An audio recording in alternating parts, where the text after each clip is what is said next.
What is up everyone, DX Violin here, and today I'm going to be doing a guide on how to get your first violin. Now, before we get inside the nitty-gritty details, I would like to remind you to subscribe, hit the like button, and turn on notifications. Also, if you have any comments, please leave them inside the comment section below, and hopefully you enjoyed this video.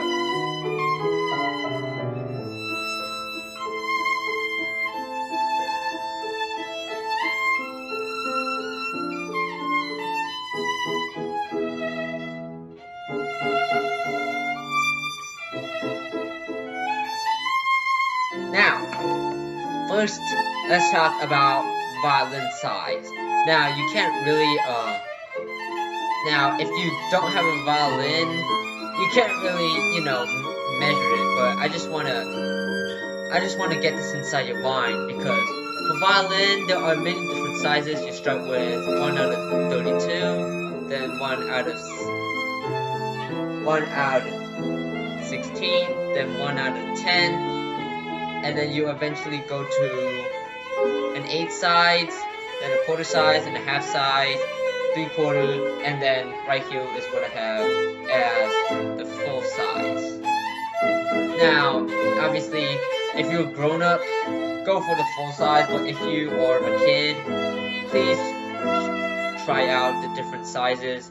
Now, if you are wondering how to see how the violin fits you, I like to do this trick. So if the squirrel does not pass my wrist here, it is my size. If it's at my wrist or it's past my wrist, it's my size. But if it's like, onto my hand, well, you have to have your arm all the way out. But if it's onto my hand, which currently for me, it's not,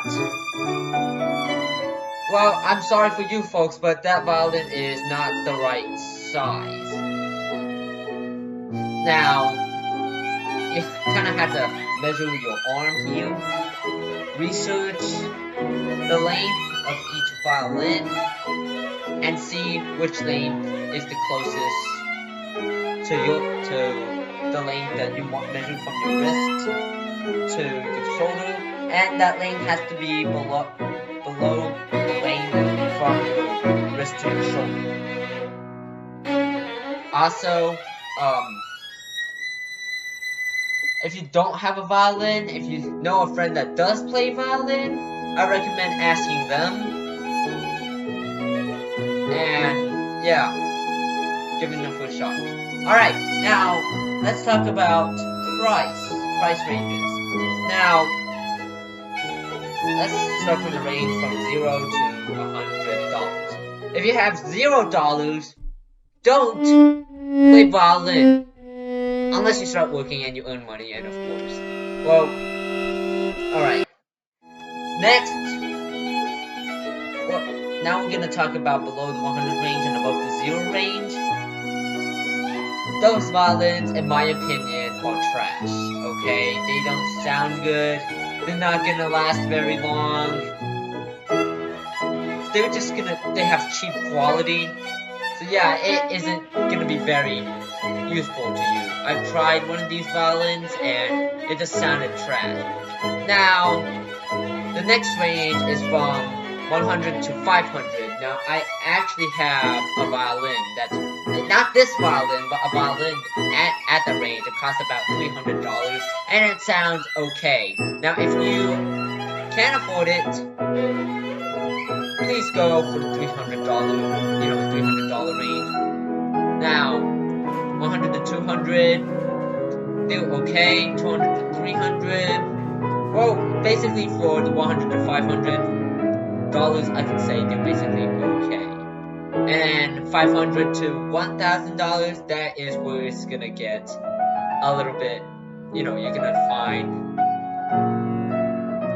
some violins that actually have some, good sound. And past $1,000, the sound is gonna be, it has to be great, alright?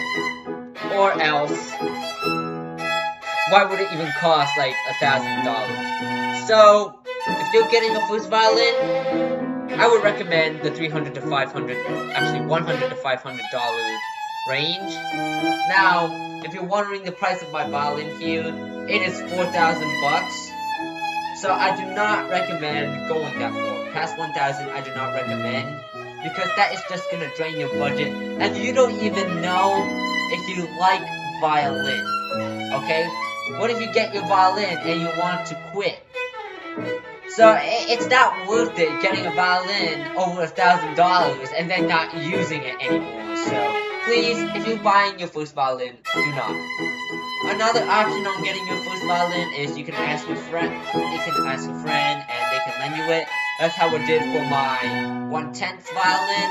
I was like, I don't know, probably 6 at the time. Yeah, I had a very nice friend. She was very kind to lend me that 1/10 violin. She is a very wonderful violinist. I'm not gonna mention who because I don't want to get anyone exposed. Anyway, we're close friends, and yeah, I am very thankful for her giving me that violin. Anyway, so yeah, that is another way to see whether you like violin or not, and then you don't have to spend any money. That is probably the best option on your list if you have it. So if you have a friend that, you know, plays violin, ask him, alright? See if you like it, and then go buy your first violin. That is what I think is going to be the best. Alright, after price ranges, now we need to start talking about strings. Alright, now strings you have to change every single day, and these strings, well, you need to get some high quality strings. Alright, now, usually my mom buys the strings for me. Well, they usually cost about $100. And, dude, these strings, let me play it to you. Okay, so I'm gonna tighten my bow now.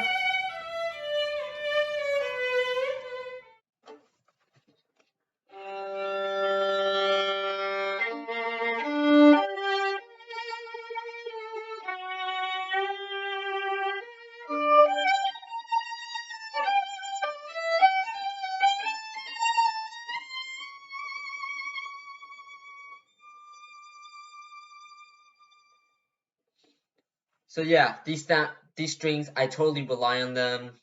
I forgot the brand and everything because, you know, I don't buy my strings.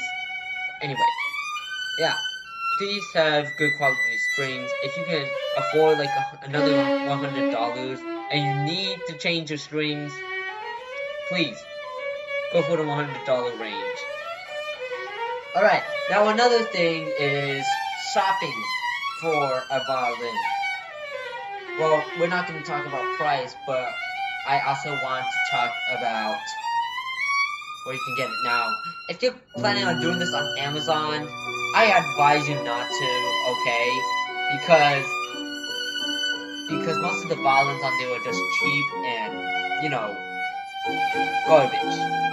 So, I would really love you to go to websites that sell violins and the other necessities only, okay?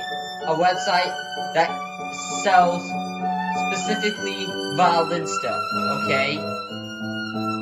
Now, that is where you're gonna find some very good violin. Also, if you have a local violin store, please go there, because if you can do that, you can actually feel out the violin, see if you like the sound or not. Well, obviously, if you're a complete beginner, you might not like the sound, but you might like its ergonomics. And ergonomics are very important.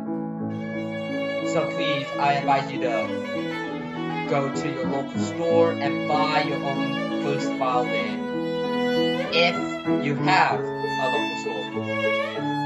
Want to give a huge shout out to Fiddler Shop, because I actually bought this violin from them, and a bunch of my other equipment I bought it from them as well. So if you live in Florida, please, I would consider looking at Fiddler Shop. They have amazing violins and amazing equipment. I even got this bow from Fiddler Shop. And It's $500, and this is one of the best bows I've ever used in my entire life.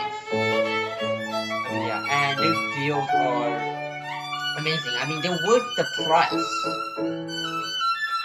And they also have very good customer service. So, I'm not here to do an advertisement, but I'm just doing a quick shout out. So, thank you very much, Fickle Shop. Alright, so, yeah, if you have a local store, go there. Now let's talk about bows.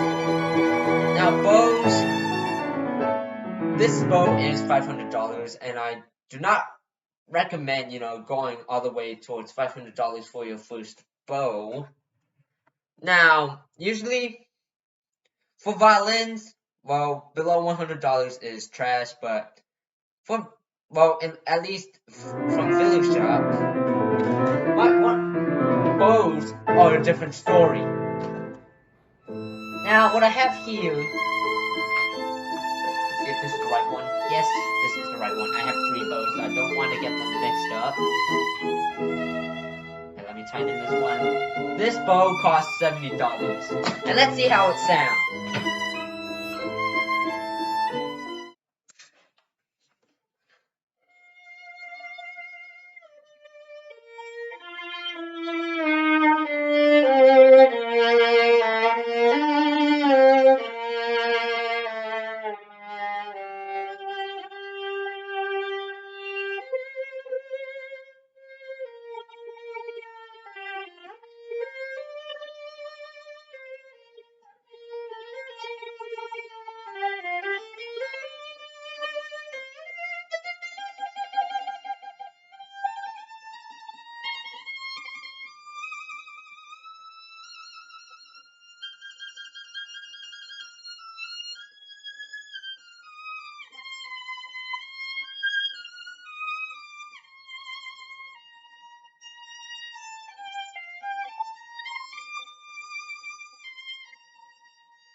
And that didn't sound too bad, did it? Now, I know, this violin is $4,000, so you might all be thinking, David, this is a $4,000 violin, of course it's gonna sound good. I also tried this on my $300 violin, and I'm gonna go get it right now.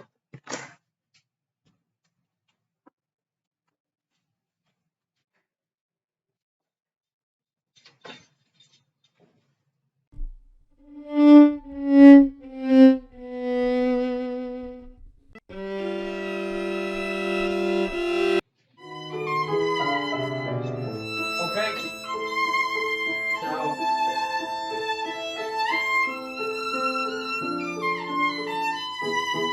now over here, what I have is my $300 violin.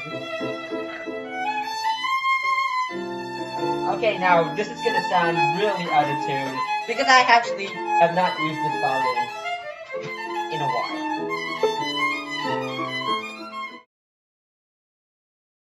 A $300 violin, $500 bow.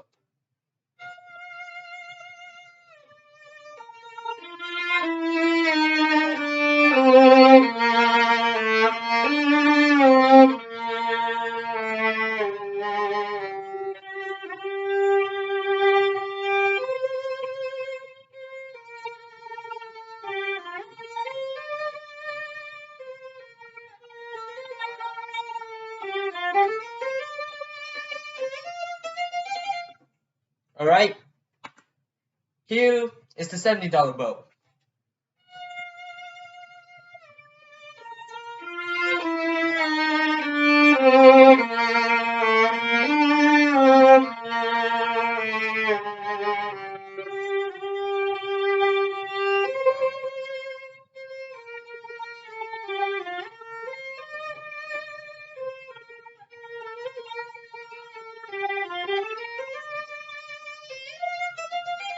You know, I'm not gonna go any further because we don't have.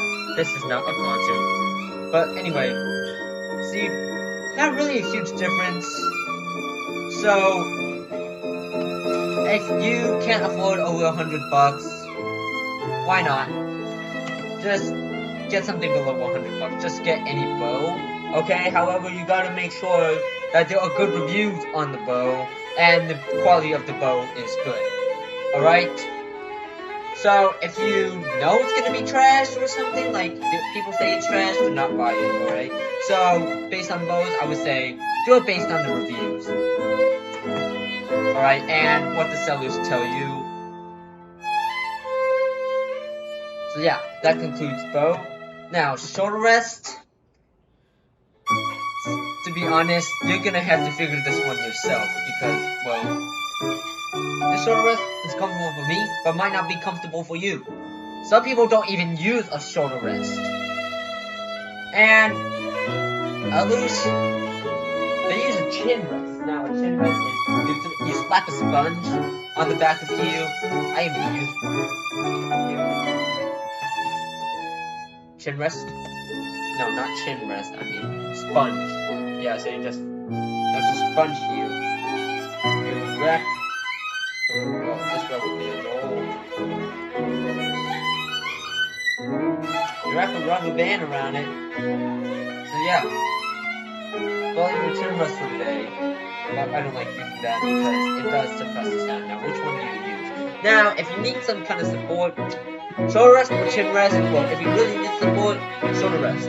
If you need the support, but you don't want to have the very, rigid support as the shoulder rest, I would say go for the sponge. If you don't want any support, either no shoulder rest, or if that's a little bit uncomfortable because the ridges on here are like very sharp, you can use something called a chin, like I don't know what they call it these days. Something that you put on here, and then you can just easily. Well, I call it a chin rest, and basically all you do. Okay, I'm gonna do something really funny. Let's take this sock for an example. Okay, I just find this lying around, to be honest. So, all right, let's use it. Done for the day. Yay. Yeah, you can do that.